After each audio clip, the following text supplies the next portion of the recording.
Hogstye.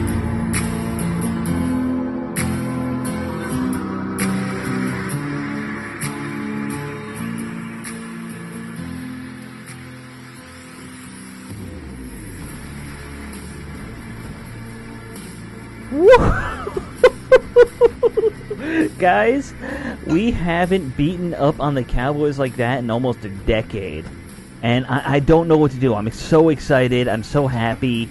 I don't know what to do with my hands. They're just like here and they're doing like, jazz hands or something. I don't know. We won. We kicked the Dallas Cowboys' butts. Steve and Jamal here with me on the Hog side. This is Alex. So happy to see a win. I know that we said before the rivalry's kind of over, blah, blah, blah, blah, blah, but we beat the Cowboys, so I feel very happy right now. I even did a poll on that rivalry thing this morning. I know. See how it turns out. And by the way, the options were, yes, the rivalry's dead, no, it's not, and it's only alive for the Redskins side, and that was what won the poll. Right, and if you'd asked me before the poll, I would have said, he's dead, Jim. But now... I don't think it's dead. Now I think it's it starts anew because you embarrass them in this game. You have a good chance in 3 weeks to embarrass them again. I'm excited. HTTR, by the way. In this show, play it at some point. All right, we'll play it right now, right here at 1 minute 55 seconds in to 2 minutes in. Da da da da da. And there it is, in Yay. post. No, listen, great game. Absolutely great effort. Yes. Let me run through the stats so we can get to the fun stuff. Well, hold on. Jamal hasn't said anything. Hey, Jamal, I know you're busy watching whatever your next bet you have going on is. Man. Well, I hadn't had a chance to talk yet. I'm still kind of going through it right here. But, we're talking about the Redskins. The Washington football team, right? That's what we're talking about right now? We're not talking about your parlay, no. Yeah, we're not talking about your Browns-Bengals parlay that you had going on. Okay, all right. Let me see. Good win. I'm glad they beat them by 20-plus points. Now, let me get back to my football games. When Jamal logged in, I think, who was it? The Browns or Bengals just scored a touchdown? So I walked in. I got on when the Lions scored the game-winning touchdown. That's what you heard. Oh, okay. And then not even 2 seconds later, they flipped to the Browns and Bengals game, which is what y'all heard right after I was screaming. I was like, oh no. I had the, for those who do listen in our gamblers, I had the Bengals +3. So them going up, the Browns going up. 3 for the go-ahead touchdown. If they kick that field goal, I lose. But God is good because they missed the field goal. And that's what all they heard before we started our show is me going through a range of emotions. So I'm still alive. All right, so we got to do this before we get too deep into the next set of games because I'm assuming you have money in a couple games there. Yeah, they're going on right now, but I'm all in for the X amount of minutes that we will be doing this. All right. Volume's low. I'm looking at you guys. You know what I'm saying? I'm good. I'm good. Okay, Steve, why don't you give us some numbers from this game here? Washington versus Dallas. Okay. Yeah. Kyle Allen, 15 for 25, 194 yards, 2 touchdowns, 2 sacks, quarterback rating of 111.1. Antonio Gibson was the leading rusher for both teams, 20 carries, 128 yards, 6.4 yards a carry, 1 touchdown along a 40. That's his best game of his short career. J.D. McKissick, 5 for 35. Peyton Barber, 10 for 34. Kyle Allen, 4 for 11. Receiving, Terry McLaurin led all receivers, 7 for 90 yards, 1 touchdown along a 52, 11 targets. Logan Thomas had a good day, 4 for 60. Cam Sims, 1 for 22. J.D. McKissick, 2 for 16. Jeremy Sprinkle, 1 for 6. On the Dallas side, boy, Dallas is bad. Andy Dalton, before he left the game with his concussion, was 9 for 19, 75 yards, 1 interception, a quarterback rating of 36.1. Somebody named Ben DiNucci. Named Ben DiNucci. Yeah, whoever Ben DiNucci is came in and played. He was all of 2 for 3 for 39 yards. But he had a great quarterback rating, 109, thanks to the kind of dumb way they calculate quarterback ratings. Ezekiel Where they Elliott, don't count sacks, basically, yes. Well, yeah. Anyway, I don't want to get into that. I have looked that formula up. Ezekiel Elliott was 12 for 45 rushing. Tony Pollard, who's his kind of backup dude, was 8 for 16 receiving. Amari Cooper 7 for 80. Dalton Schultz 2 for 22, and that was really about it on offense. And defense, Chase Young and John Bostick both had 6 total tackles to lead the way. The sacks were Cole Holcomb, Landon Collins, Montez Sweat with 2, Ryan Kerrigan with 1, Tibbs Tuttle with 1, and that's it. That's stats for today. Oh, and punting. I always got to go punting. Trustway had a quiet day. Only 2 punts for 76 yards, including one just amazingly awesome punt. Oh, the one where it landed like on the 3 or whatever? Yeah. Just stopped. And Dustin Hopkins missed another field goal, 1 for 2. I was about to say, don't forget him. Yeah, Hopkins missed his 4th field goal on the year with 4:44 on the clock on 4th and 4. So that's something. Yeah, a lot of things. He's kind of he had a bad first half of the year. He has. And we talked about it a little bit. I know you wrote something up, Steve, on the website, but maybe they need to bring somebody in just to kind of at least compete this week. I think there's no need for that, personally. Well, don't forget, Ron, I think it was Ron, don't quote me. I assume it's Ron. Ron mentioned that, Hopkins isn't going anywhere. He said that about Dwayne Haskins at one point too. So yeah, and that's where I was getting at. I was like, let's see if he stands tall on this one at least. But I said at least as in, Hopkins is really a good thing. I've been saying for a while now he's not that good. But go ahead. Well, I mean, my analysis proved what he is, which is Dustin Hopkins is an average NFL kicker who's been very consistent over 5 years with his averageness. And what Washington has benefited from is exactly that. They've had consistency. He's made almost every kick inside the 40, and that's really all they care about, and he has good kickoffs. That's why Dustin Hopkins has kept his job. He's had a bad year so far, and so if it goes bad for the rest of the year, maybe they bring in somebody to compete. But personally, I don't think they're going to do it. There's no need. It's like they're scared to get better. Like, what is stopping you from becoming a better special teams unit? Well, it's because what you do is you trot in 5 guys in 2 years, and none of them are as consistent as Hopkins. That's why. So no. Well, that ain't got nothing to do with this staff though. And what I'm saying is like for 2 staffs though, generally they're scarred or scared to move on from Hopkins, knowing I don't care what Rivera tells us. They know him and Gruden. They knew that Hopkins was a limited kicker. Because for some period of time, he has told everybody, you cannot trust him beyond 45 yards. You can't trust him. And yet, because he's so sure inside the 40, like you get guaranteed points inside the 40, not literally guaranteed, but in their mind, like football wise, they think those are a given 3 points for him. They're afraid to move on. And eventually, I'm not too upset about a kicker. I don't want you guys to it's just something I've talked about for a while. But eventually, when this team becomes good, he's going to become the weak link of the team, and it'll come back to bite the team because they can't trust him beyond 45 yards. That's all I'm saying. The issue, Jamal, is finding guys who are elite above that 45 marker. It's actually, there's maybe 10 in the NFL. There's only a couple of them. Yeah, there's only a handful. And they don't just become free agents generally. Hopkins is 50% over 50 yards. I didn't do over 45. It's too hard to figure out. Yeah. But over 50, he's 50%, which was okay for an average kicker, but there's a lot of people that have done better. There are, but again, they don't become free agents and they're not walking the street. Yeah, the next Justin Tucker does not just fall into your lap. You can maybe find a kid who comes out of the NCAA once every 2 years. It's. You know what? I would never draft a kicker ever. Oh no! You sign him as a free agent, but still, like it's such a crapshoot finding an elite kicker. But let's talk about this game because let's get into the game because I don't want to talk about kickers, even though I love talking about kickers. I mean, it kind of was dominating from the start. We had a little hiccup on that first drive where 4th and 1, they go for it at the goal line and they don't get a QB sneak.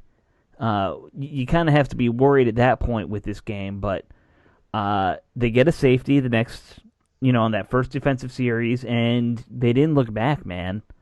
I mean, you know what was amazing about this game was I was kind of ready for the Washington defensive front to have a good day because Dallas's offensive line is kind of like the Eagles in that they had a fourth stringer at right tackle and a second or third stringer at left tackle. It was they're in a rookie at center. Their offensive line was not NFL worthy. It was a disaster. So Andy Dalton's, a shell of what he was in his prime at this point, it looks like. And Andy Dalton is now drooling on himself right now, thanks to John Bostick's spearing, illegal spearing penalty. But what I wasn't ready for was Washington's offensive line to look so good against Dallas' defensive front. That's where the game was won. The game was won in the trenches here, both sides. But on offense in particular, this is the first time all year that they've actually opened up rushing lanes.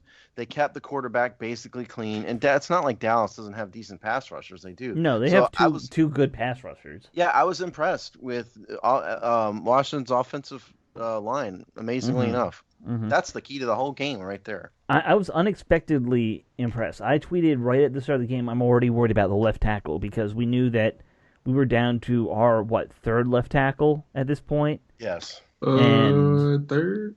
Well, I mean, depends on how you count. I mean, yeah. If you're talking about, Trent Williams was gone, so they moved John Christian in, and now it's, Well, I was actually thinking Sadiq Charles really should have been left tackle at the start of the season, but he was hurt. I don't know if we can agree to that. I don't agree with that. I mean, he's a rookie. It's kind of an iffy, I don't know who plays what at this point. We're doing an Abbott and Costello routine on the offensive line. It's really, something. Yeah, but it's made a big difference. Having Brandon Scherf back in there has made a big difference, which, I mean, shock of shocks, right? But that was the key to the whole game, I think. Yeah. Was having an offensive line that could actually move people. And granted, I think Dallas' secondary is just a disaster. Those guys just suck. I mean, their corners are awful. They let Terry McLaurin get behind them several times. Yep. I thought their corners are terrible, but their pass rush, I didn't expect that to have so little impact. So congrats to Washington's offensive line. It was really the first game that all season they played a complete game, in my view. It was, and I mean, well, let's focus in. Do you want to talk Washington's offense or defense first? Offense. You want to talk offense? Yeah. Here's what I loved. We finally saw them use Gibson on one trick play, gadget play, where this is what they should be doing a lot more of, in my opinion. He's lined up in the slot, and he comes back on an end around for 40-something yards. In my opinion, Gibson McKissick should be doing that 3-4 times a game, or at least threatening to kind of do these gadget plays. And they haven't been doing it for whatever reason. You have two guys who play wide receiver and running back. Frankly, you have a third in Isaiah Wright, who was out for a while, and you have a fourth in Steve Sims, who can do this.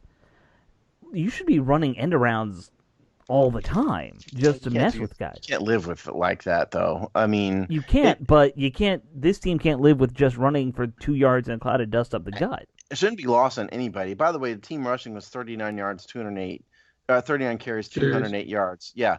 The run-pass balance in this game, looked more like a Joe Gibbs game. Yeah, it did. 39 carries to 25 pass attempts. And granted, that's garbage time in the fourth quarter that got skewed more, but that's a pretty big difference. And what did we say was the key to the game? Yeah. What did we say was the key to this game? It was that Dallas's run game was terrible. They're the worst in the football at run defense, and they proved it today because Washington had the worst running game in the league. Mm-hmm. And they even got Washington more than double their normal. Even Washington did well against Dallas's pathetic run defense. And that was kind of interesting because, excuse me, my mindset going into this game was both teams suck in terms of both teams suck. But one unit is, don't forget when you talk about the Washington offense, one unit is worse. It's just as bad as any other team in the NFL, the worst teams. And we're talking about the Washington offense. So to see them go into this game and do what they did to Dallas's defense, you're like, okay, you didn't realize how bad the Dallas Cowboys defense really is. Because truth be told, it's going to be hard to say that you can confidently imagine Washington duplicating that against any other team the rest of the season. It's going to be a little bit difficult. So it was just interesting to see how bad they really was when you actually line up against them. Yeah, I don't want to put like a damper on the parade or anything to the fans that are listening, but just, it's a great win. It's always fun to beat up on Dallas, but take this in context. This very same group has looked terrible the last 5 weeks. So, I mean, we hope that they can build on this and start to get a little consistency and a little better. But like Jamal said, I don't expect this to happen against any other team, really. Here's the one thing. You got to remember the rest of the NFC East is also kind of terrible. Like we could do this against the Giants and the Eagles. We just played the Giants and didn't do it against them. Yeah, well, I don't know what to tell you there, but we did against the Eagles, kind of. They had a decent run day. There's similarities in this game and the Eagles game. The Eagles' offensive line, terrible. Disaster. Yes. Dallas's offensive line, disaster. There's, all three of these teams suck. Okay, right. It's we need to take this win into context a little bit.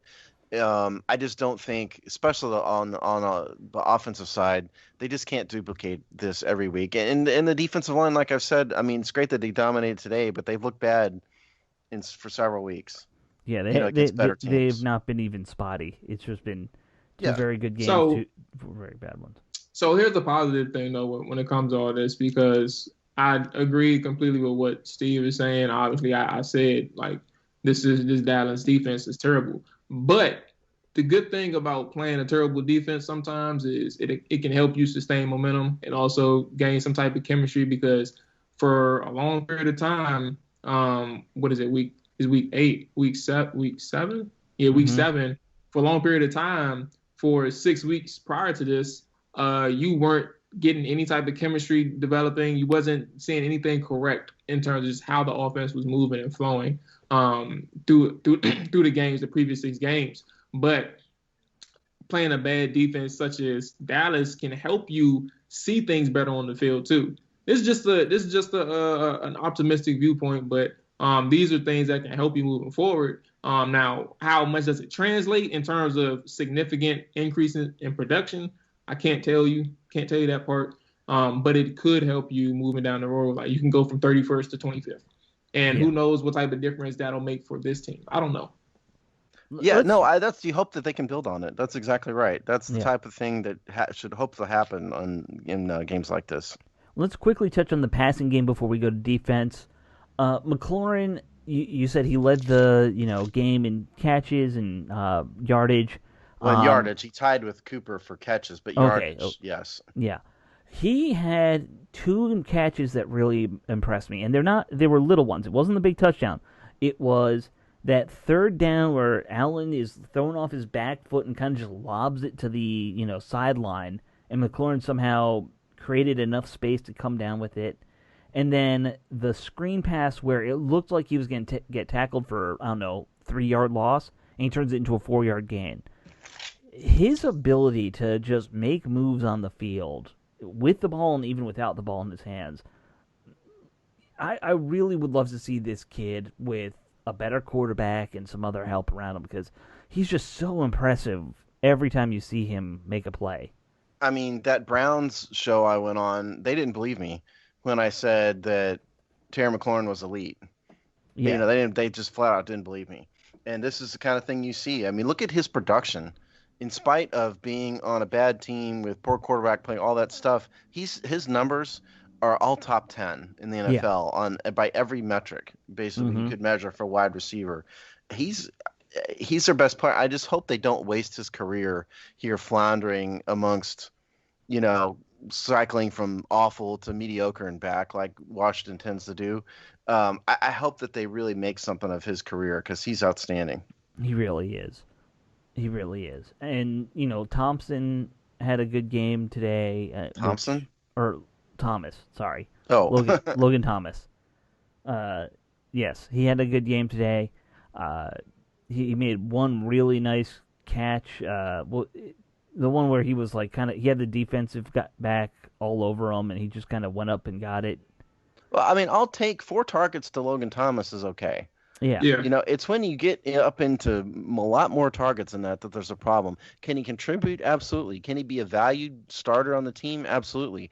But when the team, like they did early in the season, started to rely on him as some kind of Greg Olson, Right. He's level not player, that. that's when he gets into trouble. He can be a contributor, and he showed it today. Because weirdly, I don't, Dontrell Inman like skipped the bus, Disappeared. missed the bus or something. Yeah. Yeah.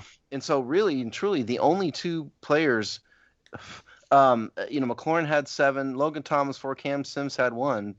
That's it for wide receivers and tight ends. And Right. Jeremy, I forgot Jeremy Sprinkle had 1 too. But look, they targeted 2 wide receivers the entire game. That's right. it. Right. Amazing. I mean, they were going with a lot of heavy set formations too. Well, as they should, because again, what we did know was that Dallas's run defense is terrible. Up front they were terrible. In that regard. So what do? You run the ball straight down their throat. They started from the beginning. Did everybody notice Peyton Barber started the game? Yep.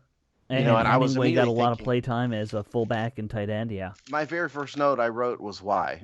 Yeah. And then I kind of asked that too. Yeah, that why because they got rid of Adrian Peterson, so they ain't got no choice but to keep Barber in the game now. Yeah. Well, I agree, but all we can do is keep saying it every week, Jamal, I guess. Yeah, that's it. It doesn't matter. And Barber, 10 carries, 34 yards. That's a good game for him. He ate up some clock time, I guess. For him, that's actually above his average. That's 3 yards a carry. But what I think it was a signal that Washington's game plan up front was to run the ball down their throats. It was. And amazingly enough, they actually did it. It was. All right, well, let's switch sides and talk about this defense. I want to talk about how the D-line played. I know they probably didn't come up with the big numbers, but they were disruptive most of the game. Even before Dalton went down, they were, in his face. Once Dallas was to their third stringer, I think all hope was really lost. Our D-line kind of teed off. You want to hear a great quote? Sure. This is from Ben DiNucci. I've got 2 great quotes from Ben DiNucci. One is kind of sad. It says he said that Andy Dalton doesn't remember what happened, and I'll get to that in a minute. But the funny quote was, I want to talk about the whole hit. Yeah, I do too. The funny one from DiNucci was, I think the biggest thing is that guys are just bigger than what I'm used to. Coming from James Madison and FCS school, you don't really see guys like Chase Young every day. And yeah, he looked shell-shocked. He only had attempted 3 passes. Mm-hmm. This is the first game all year, including that Eagles game, that the defensive line in particular just terrorized Dallas's backfield and opposing backfield. They really did. Yeah. And even against the Eagles, they did. They had about a half against the Eagles when they did that. This is the first time they just absolutely... They were messing with them, yeah. This is the first time they look like what they are supposed to be. Granted, it's Dallas. Granted, Dallas is terrible. I don't care. They took advantage of the situation and they beat up on a weaker team, as they should. One thing they were doing this week that they don't do against better teams a lot of times is they're sending guys like Cole Holcomb in and Jeff Bostick in and Landon Collins before he got hurt. And, we're seeing guys blitzing off the edges, guys blitzing through the center at the linebacker position. And versus a lot of teams, they weren't doing that for some reason. And I get it maybe with Arizona because Kyler Murray runs around like a madman. But you could have done that versus the Giants, I think. I know their quarterback's fairly mobile, but you could have rushed more. But I want to talk about the Cole Holcomb thing, man. There was like a point in the second quarter where he just went off for about 15 minutes.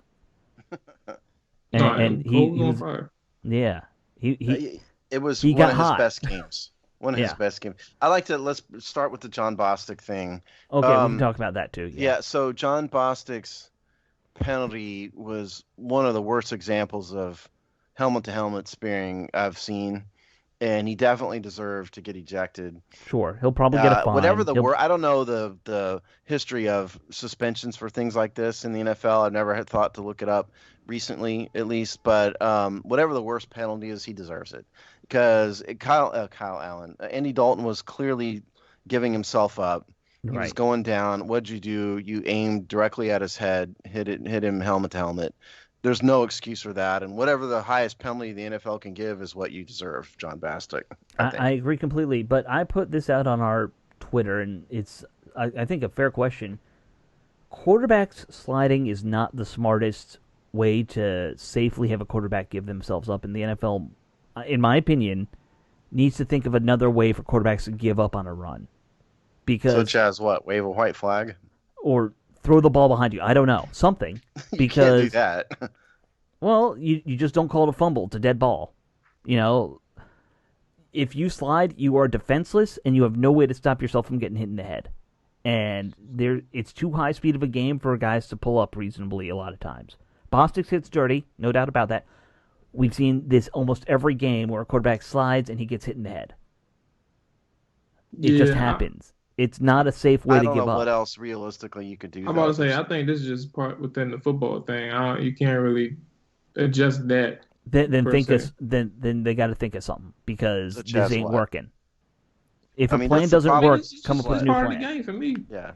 I agree, Jamal. I think it's part of the game. Unless you're going to make the quarterback put flags on him and play flag football or patty cake or something, it's football. People are going to get hit. And yeah, I think Bostick would, if he was interviewed about it, Bostick would probably say, I wasn't trying to spear him. I was aiming for a midsection. He went low, and that's probably what Bostick would say. But we see it 200 times a year. That's my point. But you know what? It's football. Tough luck. It happens. Then don't be so mad when quarterbacks get concussed about it. I'm not mad about it. Yeah. I mean, and I just said Bostick deserved what he got, but... Well, I'm saying both ways. Don't be mad if you're a quarterback and you get a concussion sliding, because this is the way to do it. It's going to happen. I mean, there's no realistic option, I mean, they can't even like going down in a heap, basically. Players can't just go down in a heap when they're running full speed and just collapse like the plug got pulled on them or something, That's my point. They need to. I don't think there's a good way to do it, but they need to, I think, at least consider finding a better way. And I don't know what it is, but clearly sliding. We've seen too many guys get concussed like this. I just think it's football, and that's the end of it. That's my view. We differ. But anyway, the good stuff. The other thing I like to talk about is Cameron Curl and John Bostick. Now, John Bostick went out with an ankle and did not return. Yeah, you mean Landon Collins. Sorry, I meant Landon Collins. And the ankle injury looks serious, by the way. I don't know if you guys I didn't see an update other than just I don't think they've given an update, serious. But they did that replay, man, where you saw them moving his ankle and he couldn't do anything with it. It looked bad. I didn't see Cameron Curl have any obvious mistakes in his play, so that's good. Right. I mean, Curl kind of was soft-sold when he was drafted, but he's a very capable safety. He's been good. He's outplayed his draft position, at least. Right. And also, DeShazer Everett, ever since he's come in, people kind of call him like another Reed Doughty type, where, he's this special teams guy who keeps coming in playing as a starter. I've always had a thing for Everett where I think he could be a very capable safety. I mean, it's not an insult to say he's like Reed Doughty. Reed Doughty played pretty well for Yes, but people say it as an insult. I think I would be proud to say I was, Reed Doughty made a whole career out of being Reed Doughty, yes. Yeah. Yeah. I mean, he's the non-deaf Reed Doughty. Right. I think that's the non-deaf. Yeah, Reed Doughty was deaf, Jamal. Don't forget. Yeah, I forgot. It took this moment for me to remember. Yes, Ryan Kerrigan, also deaf. Well, Ryan Kerrigan's deaf in 1 year, though. So was Reed Doughty. I thought Reed Doughty had a bigger... I don't know. Anyway, it doesn't matter. But the point is, I think the Reed Doughty thing is a pretty apt description in my view. But what else went right? So that's John Bostick. By the way, we saw Montez Sweat go out with a concussion, right? And we got no... I don't think there's really any update. At least I saw in Rivera's interview he didn't have an update yet. They're just checking him out. Well, and if he's in concussion protocol, I think we need to be prepared for Sweat to be out next week. Well, there is no next week because it's bye week. Oh, that's right. You're right. It's bye week. So yeah, it's the perfect week to get a concussion. I hate to say that. So what else did we see? I mean, it was mostly the front four in particular put so much pressure on Dallas's quarterbacks. We didn't see the secondary do anything practically. That's because look, I mean, how many pass attempts did Dallas have as a team? Yeah, not between many. the two of those guys, between Dalton and whoever DiNucci is, 22 pass attempts on the game, and that was on a game when they were down the entire game. And that's Mike McCarthy, who basically is an arena football coach when it comes to passing. Right. Yeah. Shout out to McCarthy, man, because without him, Jack Del Rio wouldn't have looked so great this week. shout out to Mike McCarthy. Thank you, Mike McCarthy. He did an excellent job. Him and Kyle Orton, or whatever his name is, that young offensive coordinator. Shout out to them too, because they just made our day. Made our day today. Oh, who is their OC now? I can't remember. It's the dude from Boise, Kellen Moore. I said Kyle Orton. Yeah. Because I was gonna say it ain't Kyle Orton. Yeah, it's Kellen Moore. For some reason, I thought it might have been John Kitna or somebody. Some really weird. I knew it was a K, but I forgot for a second. So yeah, Kellen Moore. I mean, honestly, they got a real break that Ben DiNucci came in, though. Let's be honest. Yeah. I mean, he looked completely overwhelmed. That quote I read you is funny because he's basically saying I was completely overwhelmed. That's what that means. I mean, dude played at JMU, and you know, it's JMU. 3 weeks ago, he thought he was going to hold a clipboard all year, you know, and now he's the starter. Right. You know, because Andy Dalton's in concussion protocol too. So, and Dallas already had their bye week. So it might be the Ben DiNucci show. Here's a thought. Washington seems to have an extra quarterback now. Right. Would you like a trade, Dallas? No, we saw Snyder and Jerry Jones talking before the game. I don't know what they were talking about. I'm kind of being facetious because I don't think Washington would ever trade a quarterback to the Dallas Cowboys. They're talking about everything football related. Yeah. They're talking about investments and the way the cheerleaders look and how they make whose yacht is better. That's what they're talking about. Whose yacht is better? That's probably because Jerry Jones owns a big yacht too. By the way, they probably still on the phone with each other. Right. Let me tell you why my yacht is better. Well, I think Jerry Jones, his yacht is like 50 feet longer than Snyder's or something. So there's a billionaire yacht competition. There is. Yeah. Well, remember they bought their yachts like 2 months apart from each other too. Yeah, and Jones's was expressly some small amount bigger, if I recall. It was. I think it was 50 feet or so. Because Dan's is like 188 and Jones is like 240 or something. You know? Yeah. But anyway, so that Jerry Jones and Dan Snyder are not talking about. I'm just kidding about. Yes. Dwayne Haskins. That's never going to happen. But I'm not kidding about yacht sizes because I think those are accurate. Yeah, I think you're right. I wouldn't swear to 50 feet specifically, but it's something like that. Yeah, for sure. So anyway, defense. We saw no secondary mix-ups. Granted, Dallas didn't have much of a passing game, but we didn't see this typical Amari Cooper 10 yards behind and, streaking down the sideline and the safety in the corner looking at each other going, whoops, what happened in our cover two, basic high school level cover two zone assignments. None of that happened today. So Washington had a better – it's amazing how a defensive line dominant performance can affect everybody else on the field. Yep, it really is. Okay, guys, we're at our normal 30-minute mark at this point. Let's do game balls because it's a win, so we can actually give real game balls this week for a change. Yeah, amazing. Yeah. All right, so who wants to go first? I nominate Jamal because Jamal missed the last one. Okay, Jamal. So I'll go first. So on offense, I'm going to go – if this dog don't get up off me – on offense, I'm going to go... excited about the win, Jamal. Antonio Gibson. Well, she needs to stop biting me and show some excitement. Like, jump around the room, not bite me. Well, you shouldn't have named her after a Cowboys quarterback. Unfortunately, that was her name already, and it just sounded good, so I'm going to just stick with it. But let me can you guys let me make my... You should have named her Dwayne. Renamed her Dwayne. Oh, no. Anyway, let me get my picks out of the way, fellas. Go please. for it. Thank you. Go for it. So offense, I'm gonna go. And I was actually torn between Antonio and Terry McLaurin, but actually, no, I'm sorry, not Terry McLaurin, Kyle Allen. But I'm gonna go Antonio Gibson. He was the guy who kept things moving, I think, and made things a little bit easier for Kyle Allen. So if I have to go offense, I'm gonna go Antonio Gibson, and then defensively, Cole Holcomb. We already talked about it. Truth be told, let me alter that because I didn't get a chance to mention it earlier. I'm gonna go Montez Sweat. I know you guys heard me over the months that I was kind of down on Montez Sweat heading into the season. So I was completely wrong with how he was or how I projected him to be for this team. And it's week 7. I have to go ahead and give him his credit. He's impressed me to this point.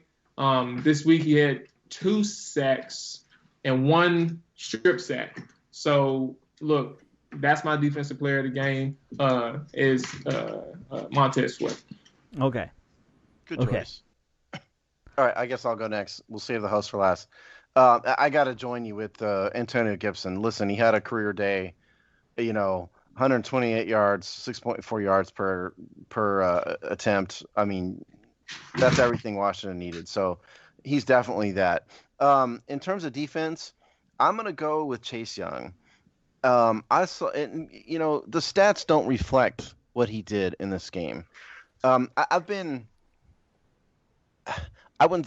think Chase has been sort of meeting expectations, I guess, is the best way to say it up till now. He hasn't been bad. Obviously, he's been pretty good. He hasn't completely overwhelmed me in the past few weeks, anything like that. This week really looked good. Granted, he didn't get home on sacks, but he was just a nightmare. They were double teaming him. He was breaking double teams. So Chase Young, I thought, had the best game of his young career. You know what Chase Young does is he makes quarterbacks throw things when they don't want to all the time. Yeah, he does, and he especially did it today. That doesn't show up on a stat sheet, but it shows up in incompletions. It probably shows up on some PFF, stupid stat the advanced they have, metrics subjective stat. Yeah. But anyway, so Gibson and Chase Young for me. Okay. I'm going to go I want to go Terry just because he had that big touchdown and those couple big plays. He also had a great quote apparently after the game about how Diggs was talking trash until the touchdown and then he shut up. I think I have that quote. Well, but I'm going to go Gibson because like you guys said, career day. That end around was amazing to watch. And even his little rushing touchdown there, which wasn't as big yardage-wise, but he blew through a couple guys to get that rushing touchdown. And then on defense, I'm going to just go Cole Holcomb. The interception to stop the one good Cowboys drive at the end of the quarter, or the half, that was huge. And then he was just disruptive for a couple other plays. He had a good day all around. I bet you if we had him playing in a couple more of these losses, we might have one more win on the record. I think he's that much of a difference maker on this defense where, he actually makes an impact. So maybe, we'll see going forward. What happens. Yeah. I've been high on him for a while. McLaurin's quote wasn't anything crazy. What he said was he was asked whether Trayvon Diggs was talking a lot.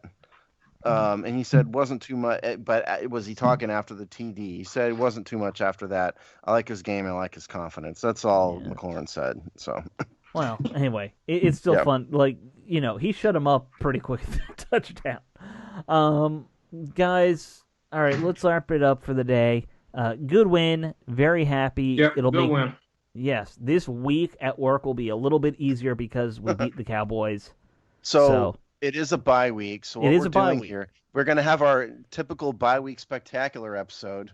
Right, a longer episode than usual. The spectacular part to be determined, but we will have somebody on, whoever I can dig up as a guest, we will have on this week. And then that will come out, we've decided, Friday morning, and then we will see you guys again for the Giants game preview next Thursday. Right. So that's the schedule. Let's go beg Mark or Rick or one of our guys. Maybe we'll beg the team for a player if we can. Yeah, exactly. All right, guys. Good talking to you. Good win. And I'll see you all in a couple of days, and then we'll take some time off and recharge the old batteries. Bye. All right.